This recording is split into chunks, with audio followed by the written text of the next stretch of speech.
November 96 Tango, maintain 2000 on final approach now. Do not acknowledge further transmissions if no transmission received for a 5-second period. Abandon the radar approach. Proceed direct to the outer compass locator. Execute an ILS approach. Contact Los Angeles Tower 118.9er. 96 Tango, turn right, heading 235. 235, new heading, maintain 2000. 6.5 miles from touchdown, turn right, heading 245. 245, new heading. November 96 Tango, cleared to land runway 25 left, wind 250 degrees at 7 knots. 5 3/4 miles from touchdown, 245 the heading. Glide path interception in 1/2 mile. 245 the heading. 5 1/2 miles from touchdown, now on glide path to get normal rate of descent. 245 the heading, passing the Los Angeles ILS outer compass locator on glide path. 245 the heading on course. 4 3/4 miles from touchdown on glide path on course. 245 the heading. Turn left heading 243. 243 new heading. 4 1/2 miles from touchdown on glide path. 3 1/2 miles from touchdown, 15 feet above glide path, adjust descent. Turn right heading 249er, 249er new heading, on glide path. Turn left heading 247. On glide path, 247 the heading. Lined up with the left edge of the runway, passing the middle marker, take over, complete your landing, contact Los Angeles Tower 118.9er.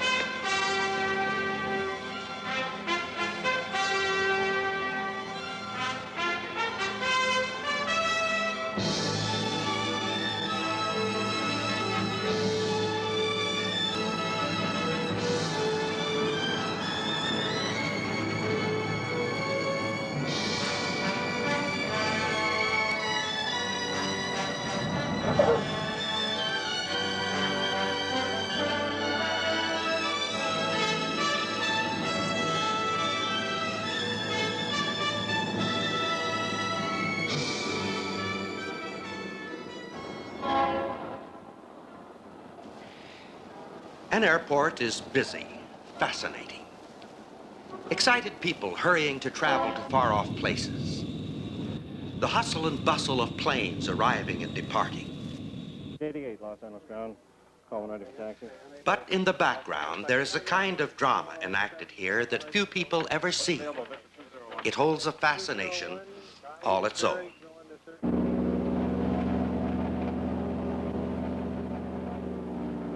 Clearance delivery, 906 Tango. ATC clears, Twin Bonanza, 696 Tango. To the Denver Airport via Victor 208, Victor 8. Cross Wilmington intersection at or above 6,000. Maintain 8,000. Propellers. Set for takeoff. Magnetos. Check. Freedom and travel of flight controls. Check. Altimeter clock and gyros. Check. Doors and windows closed and locked. Check. Landing gear circuit breakers. Check. Fuel boost on. Check. Okay, we're ready to roll.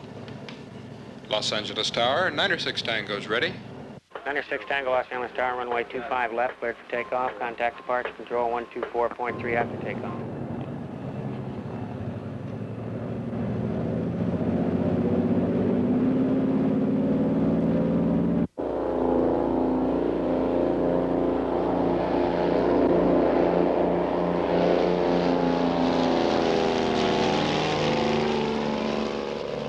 Up gear.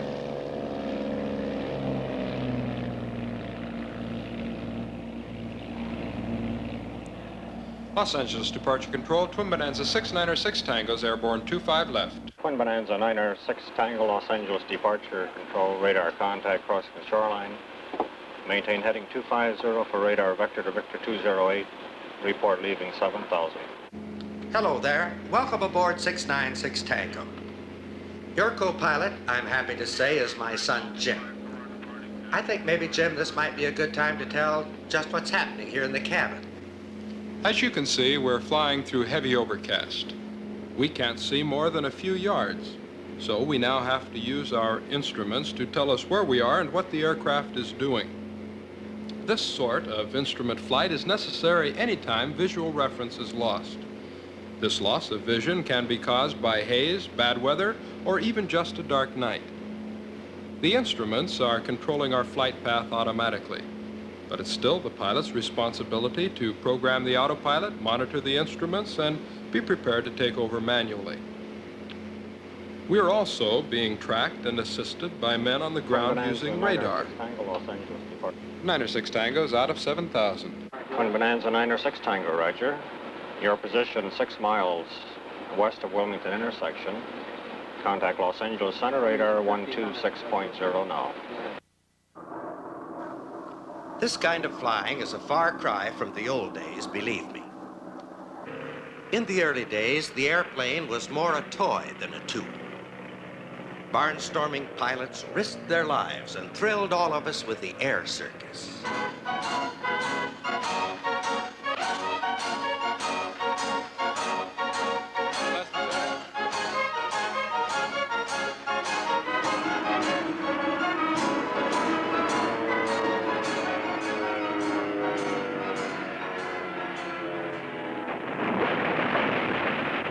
Early day pilots flew entirely by their senses. Sight, balance, direction. Seat of the pants flying, they called it. And they were good at it. There wasn't much they couldn't do with an airplane except fly in the clouds. Whenever they tried, something went wrong. And usually, someone was killed. Of course, those early planes didn't have the instruments we now know the pilots needed. Today, the law demands that every plane be instrument equipped. But some so-called weather accidents still happen. Why? Well, let's investigate one of these accidents. A private pilot and 3 friends were returning home at dusk. As darkness began to fall, it became more difficult to see clouds, and suddenly they were actually in the clouds. The plane was reported missing, and a search was started. I see. Colonel Richards, I wonder if I might ask you a few questions just here for a moment. How long has the search and rescue mission been operating? About 72 hours now. It started last Monday morning. How many planes have been involved in the search? Well, 35 planes. Planes from the Air Force, Civil Air Patrol, the United States Navy, and the Los Angeles County Sheriff's Aero Squadron. This is a difficult thing, I know, for you to answer, Colonel, but what do you think the chances are of survival for these fellows? Well, of course, we don't like to take any negative attitude on a thing like this, but from past experience and searches in this type of weather, this type of terrain, this period of the year, a white plane on a white background of snow, it's very difficult. We participated in the search and shared some of the frustrations of the colonel and his men. Unfortunately, the plane was hidden beneath a blanket of snow, and the search finally had to be called off. Later, the snow melted, and the wreckage was discovered. Yes, 4 men died here. Needlessly so. We call this a typical weather accident. A pilot, a good one, but not qualified, not equipped for the kind of weather he found himself in.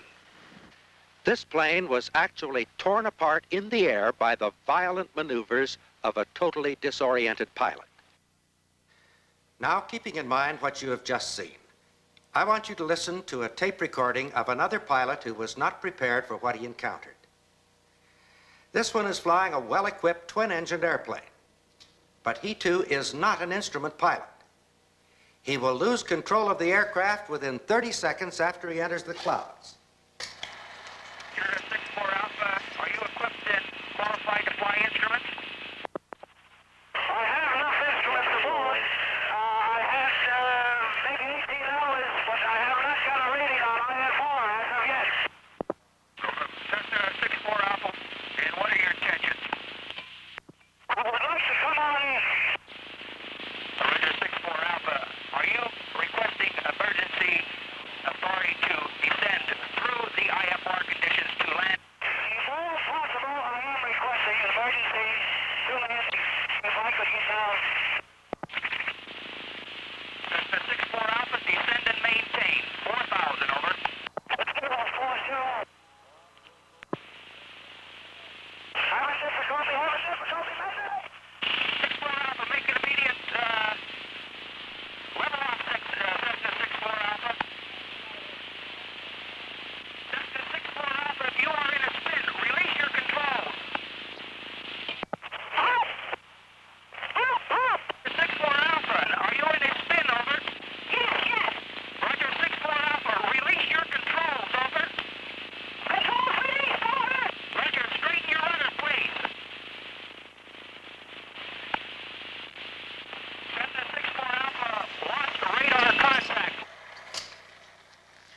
lost radar contact.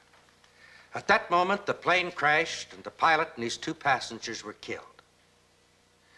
We at Moody Institute of Science are deeply concerned about these crashes because we're convinced that most of them are completely unnecessary. Why then did they happen? We've studied the problem from many angles. Modern aircraft and instrument design, the nature of the so-called graveyard spiral, and the many human factors involved. We have a growing conviction that the most basic part of the problem is a widespread misconception concerning the human balance mechanism. Now, if you're a pilot, what you will see and hear in the next few minutes could well be the best life insurance you could have. Jim? Now, we all know that we can walk about with our eyes shut and maintain our balance. But did you know that a pilot can't fly with his eyes shut? With his eyes shut, he can't tell whether he's flying straight, turning, climbing, or diving. Oh, now I know there are some that won't agree with that statement. Many feel that all that we need to maintain our balance is the inner ear sense. But this can be a very dangerous misconception. The subject for our demonstration is a gymnast. He has a highly developed sense of balance and sense of direction. We're going to blindfold Don so that he will have to rely on just the information coming from his inner ears to try and tell us what's happening. Are you ready? Yes. I'm turning to the right. I'm turning to the right. I'm turning to the right. I'm turning to the right. Still turning to the right. Now I'm slowing down. I've begun to slow down. Slowing down. Slowing down. Slower. I've stopped. I'm stopped. Are you sure? Yes. Now I'm turning to the left, and this time faster. I'm turning to the left. Are you dizzy? No, I'm not dizzy. All right, take off the blindfold. Oh boy, now I am dizzy. Look at those eyes. While Don's eyes were covered, without even knowing it, he lost contact with reality. The instant the blindfold was removed, there was a conflict between what he felt and what he saw that was so deep-seated that the mind simply could not resolve it, and the subject is incapacitated for some time. A careful look at the balance mechanism within the ear will show us why. The organ is made up of 3 interconnected canals and is filled with a fluid. This is a model of just one canal. We use the red balls so that you can tell when the fluid is moving. This represents a sensing hair, and there are thousands of these. Even a slight motion disturbs the sensors. As we start a turn, the fluid momentarily lags due to its inertia. The sensors bend, and turning cues are transmitted to the brain. But this is where the pilot can get into real trouble. Notice that the fluid is catching up with the canal. And when the speed of the fluid and the speed of the canal are the same, the sensing hairs are erect, and we think we're stopped. Now stop the canal, and the fluid rushes on, bending the sensors in the opposite direction. And we think we're turning the other way, even though we're not turning at all. Obviously, our sense of balance must involve something more than just the inner ear, and it does. Our balance is made up of 3 senses: the inner ear, vision, and the proprioceptive sense, or the sense of movement and position coming from within the body. The inner ear, then, is just one part of an integrated system. And as we have seen, it can't function properly by itself. To be able to fly, a pilot must have a visual reference that will override the false sensations coming from his other senses. The instrument pilot has this visual override. He can see because he has the instruments, which for him provide an even more precise reference than another pilot would have flying in clear weather. Now, it is true that all pilots have and at times use instruments in flight. But some have the mistaken idea that this makes them instrument pilots. The thing they don't realize is that when flying in clear air, even though they're concentrating on the instruments, their visual override is coming from outside the airplane. Remember the pilot involved in that first crash? He had been practicing instrument flight for some time. Listen to the words of the second pilot. I had maybe 18 hours, but I have not got a rating on IS4 as of yet. Before a pilot can fly solely by reference to instruments, he has to develop a unique skill that will allow the instruments to become a substitute for the normal visual reference. And he has to have a faith in those instruments that becomes a way of life. If he feels like he's turning and the instruments tell him he's flying straight, he believes the instruments. And then his vision overrides the false sensations so that he isn't even conscious of them. This allows him to fly with complete safety in conditions that would kill the non-instrument pilot. All airline and military pilots are instrument pilots, and they're flying all over the world in all kinds of weather with the highest degree of safety. If we could expect any man to be an exception to the rules regarding instrument flight, it would be one of the astronauts. Mentally and physically, they are the finest. Let's see what astronaut John Glenn has to say about instrument flight. But we run into the same disorientation problems in space flight from the operations of the inner ear that any private pilot runs into in normal everyday flying. What we found is that we have to rely on our instruments, have complete faith in them, just as a private pilot must come up to the time when he makes his decision when he's going into bad weather, whether he relies on his own senses or whether he switches over and relies on the instruments. We've learned, of course, through many years of experience, that we must have faith in our instruments. Colonel, it's interesting to hear you mention faith. There are some today who feel that faith is old-fashioned and that somehow scientific knowledge has made faith unnecessary. Is this your experience? No, quite the opposite, I think. I think faith is even more necessary today than it's ever been. We have faith in the instruments. We have faith in the forces that are working the compass that we can't see or feel. That we have faith in it, and we've both staked our lives many times on it.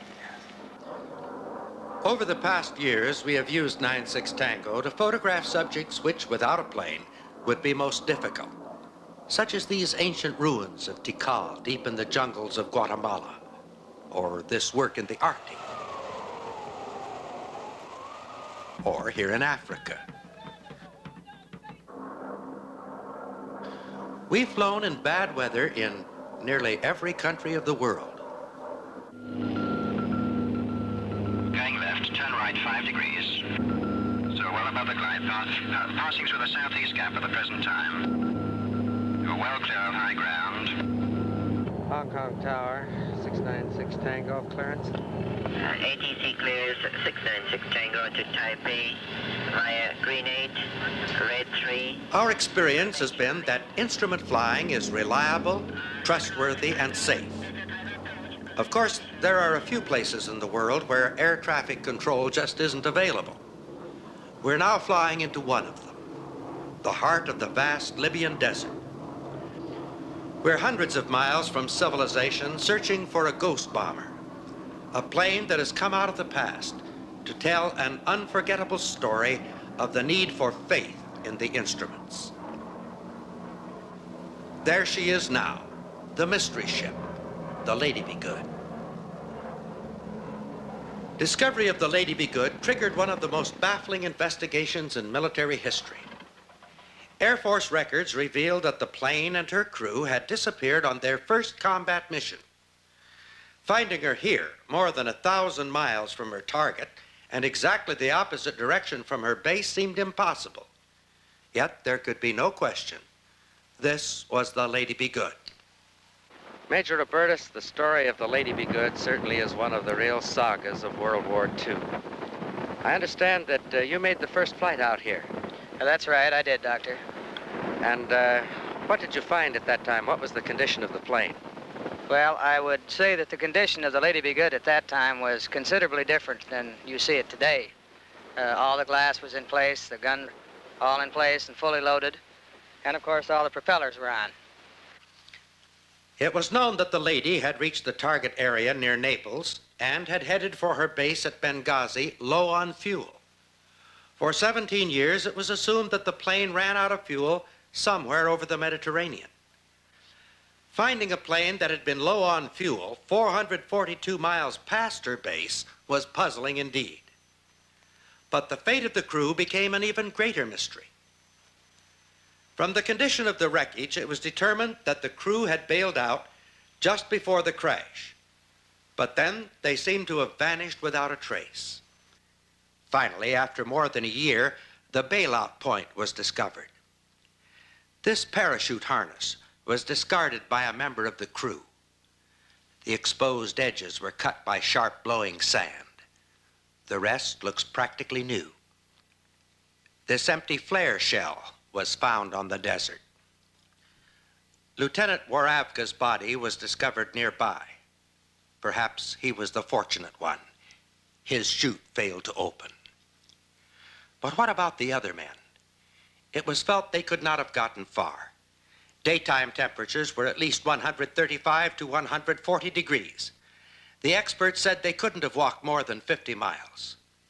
Purely by accident, 5 bodies were finally discovered here, an incredible 78 miles from the bailout point.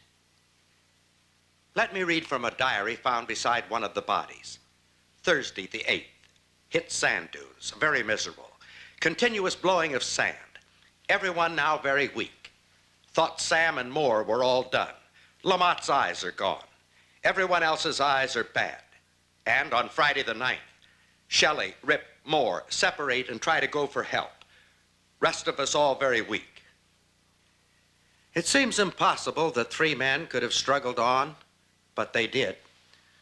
Sergeant Ripslinger, referred to as Rip in the diary, fought on another 26 miles. Sergeant Shelley made it to this point. He had walked 114 miles. The body of Sergeant Moore has not yet been discovered. How far he got, we may never know. What quirk of fate was it that could have lured these men so far past their base and to their death in the desert? That night, as they returned from Naples, it seemed the crew had barely settled down for the long trip home when the instruments began acting strangely. The ADF needle swung around, indicating they had passed their base. Why, they weren't due home for hours. The crew was faced with a most difficult decision. They wanted to trust their instruments, but logic told them they must be wrong. They must be damaged, or maybe the enemy was sending out a decoy. They couldn't be home yet, so they continued on. The moment they lost faith in their instruments, their only hope was to spot the beacon light at Benghazi. So the pilot descended beneath the clouds, and everyone started looking for a light they would never see. It was already many miles behind them. You see, there was another logical explanation for what happened that night. One that agreed perfectly with the instruments. At their particular altitude, they could have encountered an unusually high tailwind, which sent them whizzing past their base hours ahead of schedule. We now know this is what happened. The instruments were right. They were carefully tested after the plane was discovered in the desert. They were in perfect working order. On the instrument panel of every plane, and within every human heart and mind, these words should be deeply etched. There is a way that seemeth right unto a man, but the end thereof are the ways of death. Remember those signals from the inner ear? Some of them are right, some are wrong. Slowing down. But without an accurate Slower. external standard of reference, we can be completely wrong and not even know it. The same thing can apply to reason and logic. When faced with several equally logical alternatives, we can't just trust the way we feel. At such times, man must have an accurate standard of reference to guide him. Instrument flying is based solidly on the principle that the pilot must have an accurate standard of reference outside himself, and he must have unwavering faith in that standard. An astronaut taking off on a space trip depends upon the laws used to compute his trajectory. He knows that they're not going to change before he can get back to Earth. This unshakable faith that the universe is governed by unchanging laws is the cornerstone of modern science. Now, there's just one area where man still clings to the outmoded idea that there are no absolute laws to guide him. This is the moral and spiritual. An area where man is making little, if any, progress. The one area where he refuses to accept a standard of reference outside himself. Now, the cornerstone for the vast global network of air traffic control is the faith of the pilot. Without this, everything becomes useless and the pilot is doomed. Remember that haunting, frantic cry for help? At that moment, the plane was being tracked on radar. All the instruments and electronic systems were working. The men on the ground were doing everything they could to help. But there was one all-important thing they could not do for the pilot. They couldn't believe for him. God has provided a complete system for our moral and spiritual guidance. He has given us a handbook which describes its unchanging standards. And here, too, faith is the cornerstone of the system. Without it, everything becomes useless. Now, faith is something you as an individual must supply. Oh, it may be encouraged by others, but in the last analysis, it's your personal responsibility. And once again, faith is the difference between life and death. For there is a way that seemeth right unto a man, but the end thereof are the ways of death. And yet there's a wonderful alternative. It stems from the love of God for man. For God so loved the world that he gave his only begotten Son, that whosoever believeth in him should not perish, but have everlasting life. Turn left heading 243, 243 new heading. The instrument pilot, recognizing his physical limitations, accepts by faith the guidance that is provided for him. In view of man's spiritual needs and limitations, is it